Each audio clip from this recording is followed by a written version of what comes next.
You're listening to the A to Z of Human Performance live show weekdays at 13:30 GMT with Chris Lissaman and resident expert Jonna Sercombe. Please enjoy responsibly. It's Friday.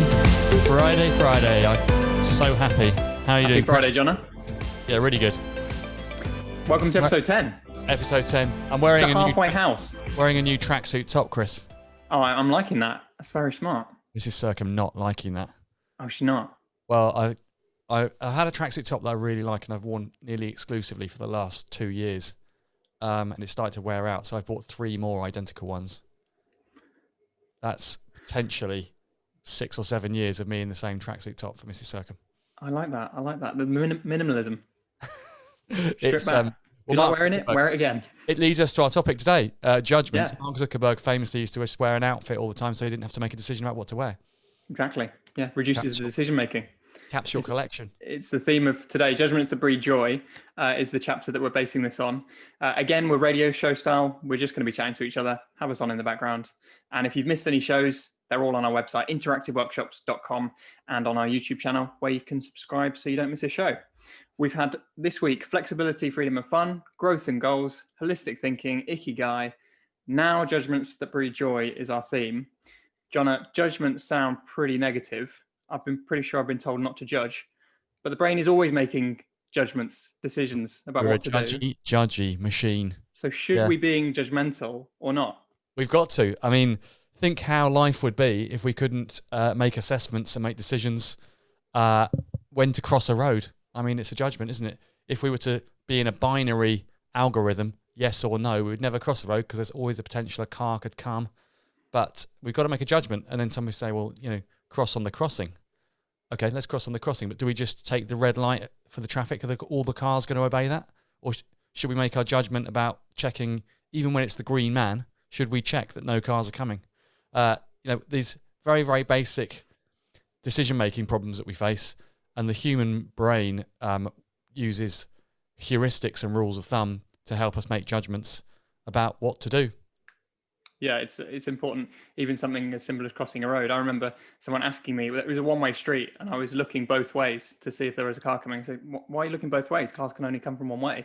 And I said, well, you'd look like a real pillock to get hit by a car going the wrong way down the road, wouldn't you? That would be really bad. Maybe it was a reflex as well. I mean, depending, where you live. It's learned behaviour as well, isn't it? You've got to learn behaviour, haven't you? That in the UK, if you're crossing a road, you'd always check right first because that's where the danger's come from. But yeah, and so I mean, judgments are so essential to high performance, and you can't get all your decisions right, but can you make the right decision in the biggest moments? That is what the high performers do, and that's having worked on and learnt the art of great judgment. That's actually a Kasparov quote, the former chess world champion. He say, can you play your best chess in the most important moments? You can't play your best chess all the time, but can you play your best chess in the most important moments? So how do those judgments play into our big decision making? Kahneman is the guy who's written the best book about this. I know, Think Fast, Think Slow, looking at the difference between our instinctive, quick judgments and those that we process more deeply. I think that it also depends whether we're an expert in a field or a non-expert. So being an expert in a field can lead us down a rabbit hole. If you think about decision making in groups, let's say we've got 6 scientists and they need to work out what's going to happen with the spread of a disease, for example. Well, experts actually are quite wedded to their opinions. So they might have come to a kind of value system over 20 years and therefore have a existing belief about how things work and therefore have a position and therefore be quite inflexible in terms of ever changing their mind. So if you were to have 6 experts, three thought one thing, 3 thought the other, you're never going to reach a group decision. Non-experts, however, might make a more pragmatic decision. They might be able to call up information that's the experts have dismissed, but actually seems relevant. And we see this playing out in the way that the government and the scientists are all making the decisions at the moment. We've got experts, that's our scientists, and non-experts that are the government, and that group of people has to make a decision together. And surprisingly, the best kind of power to make a decision in the group is to have some experts and some non-experts, and that's they say either 5 or 7, but that's so we've got an odd number. But yeah, so like making decisions is a real art, and there's a lot of science to decisions and group decisions as well. Yeah, so there's an art and science to decisions, and actually we need a mix of experts and non-experts because they're making different judgments. What about micro judgments then? Can you tell us about those? Yeah, Steve talks about these in the book. We all make these, and we all have this experience, don't we? We look down the road and we see someone, and we either see them as friendly, or we think about a holiday destination. I don't know, there's some people would think of going to certain countries as immediately threatening, and others would think about it immediately as exciting.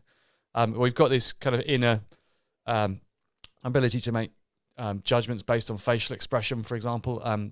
The way our brain deals with faces, it's already pre-existingly programmed to recognize faces, and our retinal ganglion cells, before we get to any thinking, the eye and the retinal ganglion cells can process human faces.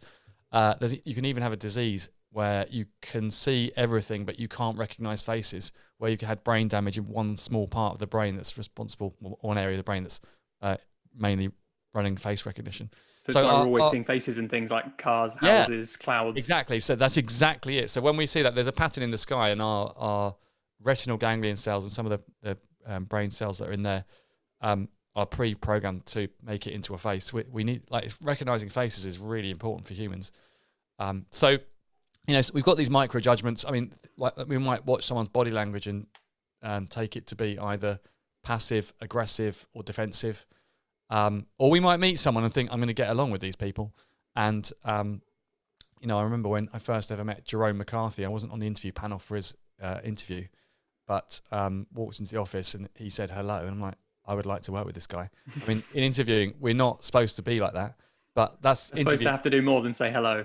Yeah, it's a big decision-making process, isn't it, for companies and for managers? And we set out all these rational things, but there's a lot of those judgments that go on that are... Some of it can be instinctive. Much more instinctive. In fact, even down to... I was reading yesterday, one of the Oxford professors, this will terrify you, but do you know that after we've shaken hands with someone, we very often implicitly, without thinking, smell our hand? That is very worrying. Yeah. If you lose your sense of smell, you are more likely to commit suicide than if you lose your vision. It's such a big judgment machine. So in the same way that animals might sniff each other, actually, when we shake hands with someone, implicitly we do that afterwards. It's like an instinct. So we're trying to, maybe I just like the smell of Jerome. So tell us more about the factors that are at play when we're making a judgment of a person. So when you had that first meeting with Jerome, what kind of factors are playing into that? It's not just hello, is it? There's all kinds of things, isn't there? Body language, tone of voice, and other things. And perhaps he reminded me of someone else that I'd worked with. Perhaps there's an impression there, or sometimes we have things in common. And again, in recruitment process, we're trying to avoid these kind of discriminatory or biases. But a human being is a biased decision maker. These heuristics that we have are designed to help us make decisions based on previous experience that we've had. Our brains get wired together over time so that we don't have to have loads and loads of thinking time to make decisions. And I guess that's why I love poker so much, Chris, which is the sport of kings when it comes to decision making, because you have to try and override your instincts. You have to try and understand your instincts and override your instincts in poker. And if you just go with your instincts in poker, sometimes that can work, but to be really successful at that game, you have to be able to understand your instincts, think about perhaps the instincts of others, think about what they think you think about what you think they think you think, and try and work out, also using maths to try and work out, what's a good statistical decision here. And again, the human brain is not very good at making good statistical decisions. So that, putting aside our emotion and trying to do the mental maths is also an important part of decision-making process. Yeah, so poker is a good example there of where there's a lot of decisions at play, a lot of judgments going on. You're having to pick up on facial expression, how good that poker face is. And so as a cognitive scientist yourself, what's going on in the brain in those moments where you have that decision? Well, there's lots of decisions we make every day. And I guess depending on the size of the decision and how the length that we might be impacted by our decisions, we can think about the size of that decision ramping up. But to give you a poker example, as our company grew, we had to make more and more financial decisions. And my business partner, Andy, and I used to play quite a lot of poker. And we realized that we were getting to a situation with the work where the decisions were bigger than we were used to. So we thought, how are we going to train ourselves to make these somehow scary, seemingly large work decisions?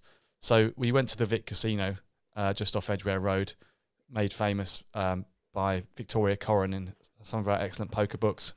And we took out more money than we normally play poker with, and sat down actually with £500 each. No, it was £200 each at a poker table, and spent the afternoon talking about work whilst trying to play poker with more money than we knew what to do with. And it was a good feeling, because it's a good experience, because it made us have the feeling of being out of our depth and still trying to make big decisions. And at some point during that day, I had a good day actually, and I won so much money that I had more money on the poker table than I felt comfortable having on the poker table. And I'm play mainly online, but or with friends, not often in casinos. So I then had to go to the bar and ask the barman, am I allowed to take some of the money off the table? Like, I can't play with £500-600 on the table. I need to take some of the money off. He said, like, no, you can't take some of the money off. If you can either take all the money off, and then you have to wait for an hour, and then you can come back as a new punter. But you're not allowed to just take money off the table. You've got to leave it on there. So like, do you know what? I can't actually play with £500. Isn't a lot in poker, but I can't play with this much cash on the table because it's affecting my decision making. I'm just sat looking at what I could lose.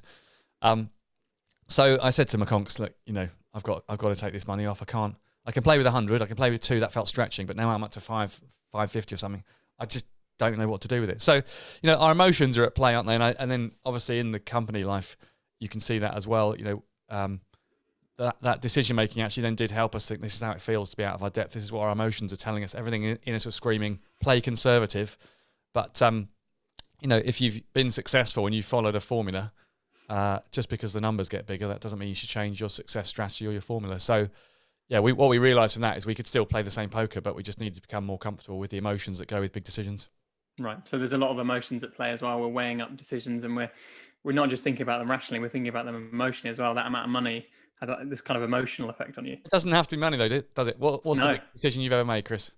Getting married? Biggest decision, probably getting married. Yeah. Yeah. After maybe moving house. Moving house. Okay. Yeah. After that, probably going to uni. Going to be uni. That's a big decision. Well, these are all things that can be undone, aren't they? You can get married and then get divorced. You don't really want to do that. You can move house and move back. You don't want to do that.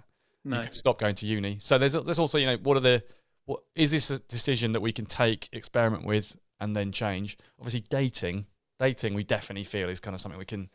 It's an experiment, isn't it? See how we get on. But getting married is a big social moment. It's a big commitment. Yeah, absolutely. I think but people think about buying a house. That's a big decision. But houses can be sold. But the question is, are you going to have lost money? And I think where we're going to make stone cold losses, that is difficult, or where our decisions really massively impact others as well. And I know, in hiring, for example, it's going to have an effect on someone else if they're leaving one job, coming to your company. And then, for example, it doesn't work out. Well, you've got your impact, but it's also the impact on them, what they might have done. Yep. So to be happy, it's judgments that breed joy. That's what we want. Good decisions that make us happy, that we're proud of, and that are sustainable. Yeah, it's interesting how we've gone from judgments that might feel negative through to the biggest decisions of our life, which are going to make us as happy as we've ever been. It's all tied together, isn't it? And Judgements Breed Joy is chapter 10 of the A to Z of Human Performance, which I've got here. And in the chapter, Steve also mentions a quote, comparison is the thief of joy. If we're always judging, how do we stop comparing? We won't stop comparing. I think it's the value judgment that goes alongside that comparison. I'll tell you, so on my Strava feed, amongst my friends, I am deemed to be a ridiculous cyclist.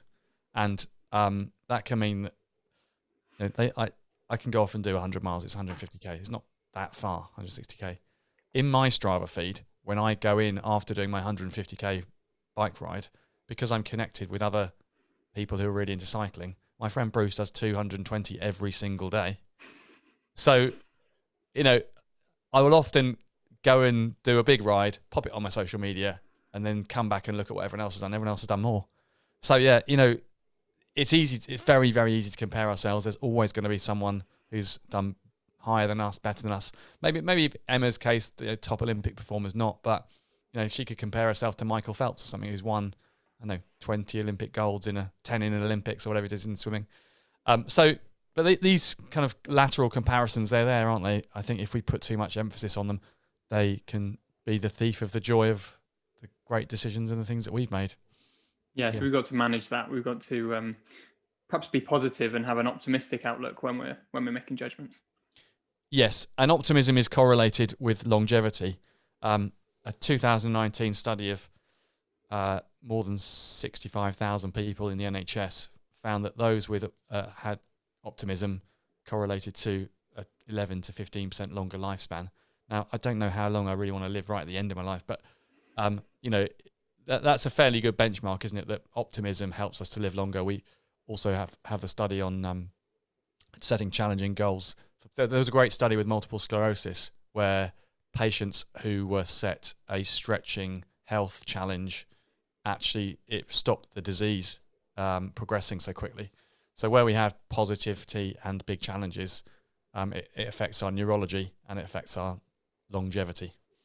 Okay, yeah. So it's affecting both of those things. And then thinking about the highest performers, which is the theme of the book, how do the highest performers use judgments that breed joy?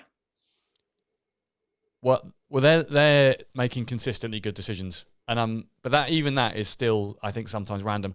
I don't put a great deal of emphasis on the stock market, but you see these articles in the paper that certain fund pickers have done well for 20 years in a row, and they're therefore the best one there is in that marketplace, which is fairly random. Beating the market 20 years in a row, somebody's going to do that. There's so many people doing it, somebody's going to do it. So the question is it causal? Was it their ability that made them do that, or a bit of ability and mainly a bit of luck? So the high performers are consistent. I think consistently making good decisions that are good for sustainability for them to take them on to the next level of performance.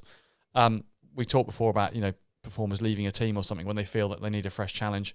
Chris Froome has just moved from the most successful team in the world, Team Ineos, to a much smaller team, but he said he needed a fresh challenge and needed to do something different. Happens the same in Formula One, same in football, same in work. So, if our workplace is providing us with fresh challenges and ramping things up, then it's probably good for us to stick around. But if we find ourselves plateauing and we're losing that motivation, then it's time to maybe move on. But that decision-making process, I think we can also tell when we've got it the other way around, when we've made a decision that we regret. I don't know if you've ever done that, Chris. Buyer's remorse? Yeah. Buyer's remorse? We actually, we walked into it was a shop that had sofas on the ground floor, then mattresses, beds on the second floor. We were going in for a mattress, but of course, to get to the mattresses, you've got to walk through all the sofas. And we quite fancied a new sofa, but we weren't going in there to buy a sofa. Ended up coming out with a 3-piece suite. So you didn't get the bed? We did get the mattress as well. We got a 3-piece suite as well, which cost a lot more than the mattress. Yeah. So you go home thinking, oh no, I wish I hadn't done that. And actually, probably it's quite spontaneous, and maybe it didn't exactly fit in. Had you got all the measurements for the room it needed to go in, all that kind of thing? It definitely doesn't fit in now. We've downsized. So, yeah, right. So yeah, I mean, buyer's remorse is an example of when we made a decision and then afterwards we feel regret. When I used to work in the car sales industry, training salespeople there, we used to try and the last thing you want is to make a big decision and then immediately feel regret. So one technique is to try and future pace it and try and imagine yourself, can I live with this decision? How's it going to feel? What are the downsides? And this kind of ability to use our imagination can help us to think about, to mitigate that buyer's remorse. But I even had a tiny bit of buyer's remorse with my tracksuit tops, Chris, Did you? Do I really need 3? Could I not have got 1? Why did I do that? Washed it more often? Yeah. Maybe. Well, I wanted to use it to go running in. So I wanted to have 1 at the office, 1 at home in the washing machine, 1 at home wearing. I thought 3 was enough. There you go. You just got to run often enough to make it. I've got to run a lot now. Make it worth it. Yeah. And Mrs. Sercombe's counting as well. She's going to make sure. Well, that's great because she can hold you accountable to your running now, based on your tracksuit. She holds me accountable. She's good. That's very good. And let's come to the habituators at the end of the chapter. Are there any habituators that can help us with our judgments and our decision making? Perhaps playing some poker. I really would encourage people to find maybe chess, poker, but decision-making games, Go, that help them risk. But playing strategic games really helps us with our decision-making. Poker is brilliant because it's the people part and the intellectual part and probabilities. I think there's no greater training ground. Just please don't lose all your money. As with many things, though, many people will just play poker without trying to learn how to play poker. I've read 100 poker books. I've read more poker books than I've probably spent time playing poker. Then I went on to low stakes online and played an enormous amount. Then I played with friends. Then I played with casinos. Then I played at higher stakes. Still not massive stakes, but yeah, and to even in poker they'll say, if you don't review. If you don't review after each hand, after each game, after each day, what you've done and how you can improve, then you're just playing low-level poker all the time. But one other fascinating aspect in poker is how much money should you play at poker, Chris? It's an impossible question, isn't it? No, you should play 5% of your bankroll at any one time. So your bankroll is how much money you're prepared to put in your poker bank account. Let's say it's 100 quid. So if you've got 100 quid in your poker bank account, you should never have in play in any game more than 5%. And it's a ratio, isn't it? So if you keep losing and you go down to 50 quid, then you'll only be able to pay £2.50 games. And if you keep losing and you go down to 25 quid, you'll only be able to pay £1.25 games. So in poker, they say, so you'd never, if you only ever played 5%, you'd never go bankrupt. And you therefore always would be able to rebuild your bankroll. But what tends to happen, bad decision, you go on a losing streak, and you lose down to £50, you think, I'm going to try and win that back. And you play higher stakes games. Guess who's in the higher stakes games, Chris? Better players. Better players than you. What's the number one rule of making money at poker? Play worse players than you. Exactly, you've got this. So try and play poker exclusively with people who are not as good as you. You should win. But yeah, so there's some very interesting rules for life within poker, within chess. Another just brilliant story I've got to share.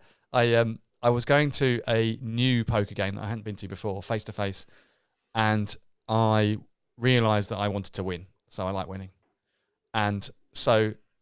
My build-up for that was to go to a cafe around the corner from where this my friend's house was and play 2 hours of online poker at very low stakes to get my game on whilst thinking about how to take everyone's money from that night. What do you think my strategy was, Chris? I have no idea. What was your strategy? I realised I needed them to think I was a complete knob. So this is in poker, this is called table image, but I wanted to project a certain personality. And I thought, how can I persuade them to think that I'm really bad at poker and out of control?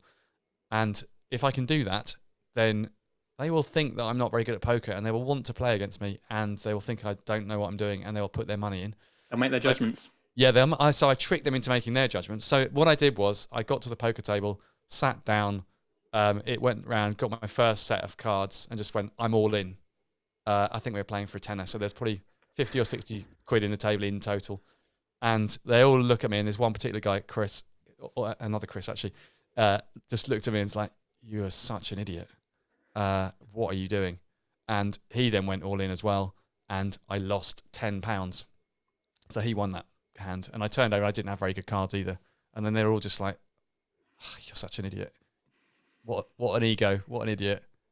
That's the first impression. That's the first impression. Yeah, and in poker, I mean, if you read the books in poker, those first impressions they last for hours.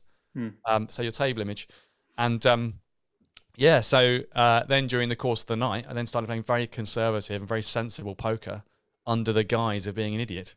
And I would love to have watched first couple of hours. I'd won 120 quid, and then I won another 120 later on, left with like 270 quid off 10 or 20 pounds investment. So that's just, again, that's like how do we use what we know about psychology to affect other people's judgment? So they projected onto me idiot, and therefore they wanted to play against me because they knew, like you, play against the bad player. Went home with loads of money. Absolutely, it's a great way to play it, and it shows how those judgments can carry real power, or make real money. And I actually enjoy playing fantasy football as well. So because I'm going to be watching the football, I'm into football, and fantasy football is a strategy game around that. So perfect. Based on the eye test, based on the data, based on all those things. So it's keeping your mind working on those strategic decisions in the background. Yeah, and having things that you can become good at, having a little niche area that you can become good at, like fantasy football. Actually, then it gives you this grounded analogy that when you flip over to another decision you've got to make, you kind of have this a kind of structure in mind. So you could see a decision as a fantasy football decision and think about the margins that you might need to work on there. I might think about it as a poker decision and think about the margins I've got to work on there.